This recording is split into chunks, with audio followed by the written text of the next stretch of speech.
विष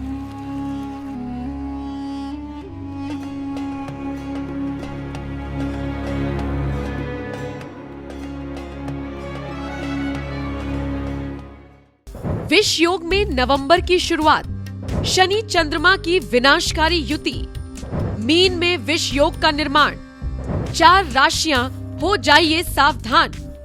देखिए सिर्फ धर्म ज्ञान पर। नमस्कार, धर्म ज्ञान के दर्शकों का स्वागत है। कविता राणा और मेरे साथ हमेशा की तरह जाने माने एस्ट्रोलॉजर डॉक्टर मयंक शर्मा जी। स्वागत है सर आपका। धन्यवाद कविता जी। धर्म ज्ञान के सभी दर्शकों को सादर नमस्कार। आपका हर पल मंगलमय हो। लेकर हाजिर है ग्रह चाल, और ग्रह चाल में आज हम बात करें नवंबर माह की। और नवंबर माह की शुरुआत सोचे विष योग में, यानी कि 2 तारीख को ठीक चंद्रमा और शनि की युति, और वो भी सोचिए मीन राशि में, जो कि गुरु की राशि होती है। और अब की बार का इस माह का बनने वाला विष योग खास क्यों है? इस बार के विष योग से क्या हमें डरने की जरूरत है? इस बार का ये विष योग किन 4 चुनिंदा राशियों के लिए घातक साबित हो सकता है? किन 4 चुनिंदा राशियों को सावधान रहने की जरूरत है?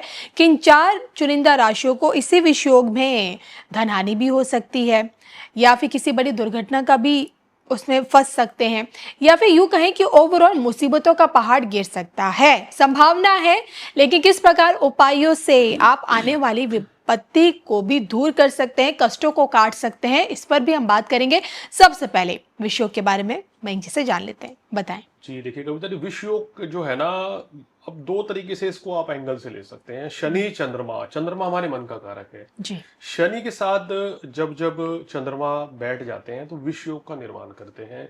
मन में नकारात्मक ऊर्जा का बढ़ना, नकारात्मक सोच रहना, कलह की उत्पत्ति होना, डर घबराहट, क्योंकि चंद्रमा जैसे ही पीड़ित होता है, चंद्रमा जब जब राहु केतु या शनि के एक्सेस में आ जाता है, कहीं ना कहीं व्याकुलता बढ़ती है। चंद्रमा हमारे मन का कारक है।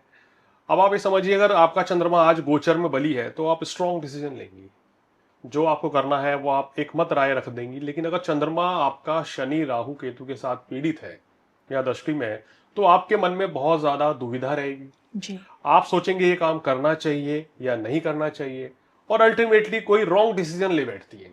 बिल्कुल। तो जिन व्यक्तियों की कुंडली में राहु चंद्रमा की युति है, चंद्र केतु की युति है, या शनि चंद्रमा का विष योग होता है, तो ये थोड़ा परेशानी देता है। और मेरा मानना है कि शनि चंद्रमा की युति ज्यादा परेशानी क्यों देती है, क्योंकि आपका जन्म भी 7.5 में हो गया है। तो ये बड़ी दिक्कत है, अगर 7.5 में जन्म होता है, कि थोड़े से कष्ट परेशानी रहती है और मन में व्याकुलता बेचैनी रहती है। अगर ये अशुभ भाव में ये योग बनता है तो व्यक्ति कहते हैं ना कि गलत संगति में चला जाता है। बहुत से लोग आप देखते हैं कि बहुत ज्यादा नशा करते हैं, बहुत ज्यादा मतलब कि कुसंगति में चले जाते हैं, डिप्रेशन में चले जाते हैं, या तमाम तरह की नेगेटिव एनर्जीज उनको डिस्टर्ब करती हैं। तो उनमें से एक योग ये है। अब समझाने बैठेंगे तो बहुत लंबा समय हो जाएगा, इस पे कभी किसी दिन अलग से और स्पेशल पॉडकास्ट लेके बनाएंगे इन चीजों पर। तो लेकिन आज हम चर्चा करेंगे उन 4 राशियों की जिनको आने वाले 2.25 दिन थोड़ा सावधानी पूर्वक चलना होगा।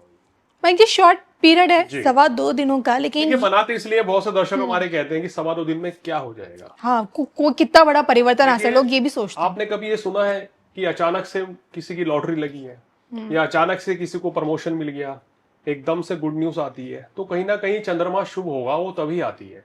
तो वो चंद्रमा शुभ होता है आपकी राशि में 2.25 दिन के लिए। तो इसलिए हम कहते हैं कि ये एक सूक्ष्म जो है ना, बिल्कुल आपकी प्रिडिक्शन होती है कि भाई इस 2.25 दिनों में थोड़ा ज्यादा परेशानी रहेगी। अभी जिन राशियों को दिक्कत है, हम ये नहीं कह रहे हैं कि आप कुछ भी काम ना करें, कि घर पे बैठ जाएं, नहीं, कोई भी कार्य सावधानी पूर्वक करें। हमारा कहने का मकसद ये है, यानी कि अगर आप किसी नए कार्य की शुरुआत करने की सोच रहे हैं तो कोशिश कीजिए कि भाई आप इन दिनों में बचें। बिल्कुल बिल्कुल। चलिए, तो वो 4 चुनिंदा राशियां कौन सी हैं जिन्हें इन 2.25 दिनों के अंदर अंदर सावधान रहने की जरूरत है और विष योग के चलते? तो आइए बात करते हैं। पहले नंबर पर मयंक जी, आप किस राशि को देखते हैं? देखिए, मेष राशि का नाम लेंगे, क्योंकि 12वें भाव में शनि चल रहे हैं और वहीं चंद्रमा गोचरवश जब आ रहे हैं 2 तारीख को, तो ये मानसिक तनाव, चिंता, व्याकुलता, बेचैनी बढ़ाते हैं। अनिद्रा की दिक्कत रहेगी, मन आपका परेशान रहेगा किसी भी चीज को लेके। हो सकता है कि आजकल जो आपकी लाइफ में जो उधेड़ बुन चल रही है, या आप कुछ प्लानिंग कर रहे हैं, उसको लेके जरूर से ज्यादा सोचेंगे। तो मेरा मानना यह है कि पॉजिटिव रहने के लिए क्या करना है, छोड़ दें सारी चिंताएं, किसी चीज के बारे में जरूरत से ज्यादा मत सोचें, इस समय को आराम से निकालें। कोशिश करें कि आने वाले 2.25 दिन किसी के साथ वाद विवाद से बचें, अपनी सेहत का ध्यान रखें, सात्विक भोजन करें और अच्छे विचार अपने रखें, धर्म कर्म में रुचि बना के रखेंगे, भगवान शिव की आराधना करेंगे तो कोई बड़ी परेशानी, बड़ी दिक्कत नहीं आएगी। अब इस योग में हम कहते हैं कि अगर आप पहले से ही यात्रा अगर तय हो गई है फिर तो करना मजबूरी है, जी। लेकिन अगर आप कोई प्लानिंग कर रहे हैं कि भाई मैं किसी अच्छे कार्य के लिए कोई डील करना चाहता हूँ, कोई यात्रा करना चाहता हूँ, तो 1.25 दिन टाल दें, क्योंकि उसके बाद आपकी राशि में चंद्रमा आएंगे, वो समय अच्छा रहेगा, तो उस समय की गई जो डील है वो लाभप्रद साबित होगी, लंबे समय तक चलेगी। बिल्कुल। मेष राशि के अलावा दूसरे नंबर पर? दूसरे नंबर पर आती है कविता जी, जिसको थोड़ी सी इस समय हम कह सकते हैं कि चिंता, परेशानी या बेचैनी रह सकती है, वो सिंह राशि है, जी। क्योंकि अष्टम भाव में चंद्रमा रहेंगे। और मेरा खुद का अनुभव यह है कि जब भी चंद्रमा अष्टम भाव में रहता है और अशुभ नक्षत्र में हो तो हम मना करते हैं कि कोई नई डील मत करें, कोई नई शुरुआत मत करें, या उस दिन अगर आप किसी काम से जाएंगे तो वो कार्यक्रम जो है ना वो पोस्टपोन हो जाएगा, वो चीज कोई डील होनी थी डिले हो जाएगा, या कोई ना कोई विवाद बनेगा।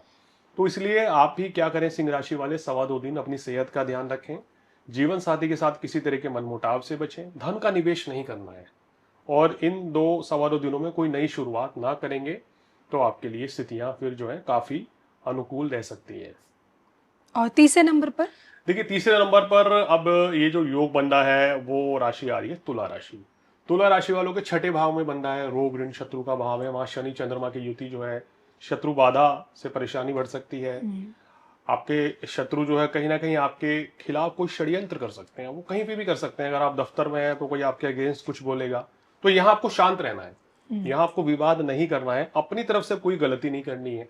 कार्य क्षेत्र में, क्योंकि आपका दशमेश भी चंद्रमा है, कर्म भाव का स्वामी, जी। कार्य क्षेत्र में कोई लापरवाही, कोई गलती, इस चीज से बचें। जल्दबाजी में कोई निर्णय ना लें। कई बार क्या होता है ना कि हम लोग या कुछ लोग किसी चीज को बहुत लाइटली ले लेते हैं जी। और उसके चलते बड़ी गलती हो जाती है भाई। तो उन चीजों से आपको तुला राशि वालों को बचना है। थोड़ा सेहत का भी ध्यान रखेंगे, सात्विक भोजन करें, भगवान शिव की आराधना करें, हनुमान चालीसा का पाठ करें, तो निश्चित रूप से कोई बड़ी परेशानी, दिक्कत नहीं रहेगी। इसी कड़ी में चौथे नंबर पर आप किस राशि को देख रहे हैं? देखिए, चौथे नंबर पर जिस राशि को मेरे ख्याल में सबसे ज्यादा समस्या इस दौरान रह सकती है वो है मीन राशि। मीन राशि में ही चंद्रमा भी है, शनि भी बैठेंगे, तो मीन राशि वालों मन थोड़ा बेचैन, चिंतित, व्याकुल रहेगा। पिछले कुछ समय से आपके ग्रह की स्थिति उतनी बेहतर नहीं है, लेकिन अच्छी बात क्या है कि सितारों की चाल बदल रही है, अब धीरे धीरे स्थितियों में सुधार होगा। जी। तो अभी क्या करें, किसी भी चीज की चिंता ना करें, चिंतन करें, आप उसका सॉल्यूशन निकालने का प्रयास करें कि समाधान कैसे निकल सकता है, ना कि उस चिंता में खोए रहें कि ये परेशानी चल रही है। बिल्कुल। बेहतर ये होगा। दूसरा ये है कि अपने गृहस्थ जीवन में, पारिवारिक जीवन में, मित्रों के साथ, अपने ऑफिस में कलीग्स के साथ, बॉस के साथ आप सामंजस्य बिठा के रखें। ना सिर्फ इन 2-2.25 दिनों में बल्कि आने वाले कुछ दिनों में भी ये चीजें अगर आप करते हैं तो आपके लिए चीजें बेहतर रहेंगी। कोई भी बड़ा निर्णय लेना है तो वो सोच समझकर इस समय आपको लेना चाहिए। भगवान शिव की शरण में जाएं तो निश्चित रूप से आपको शुभ लाभ मिलेगा। माँ लक्ष्मी की आराधना करें, सूर्य देव को जल चढ़ाएं, तो निश्चित रूप से ये 2.25 दिन भी आपके बहुत आराम से निकलेंगे। बिल्कुल। तो मैं ये हमने आपसे जाना किस प्रकार से इस बार 2 नवंबर को बनने वाला विषयोग, और वो भी मीन राशि में, किन 4 चुनिंदा राशियों के लिए थोड़ा सा आप कह सकते हैं कि भयभीत वाला हो सकता है। लेकिन मैं जी इसी के साथ साथ क्या उपाय हैं इस दौरान प्रत्येक आम जनमानस के लिए?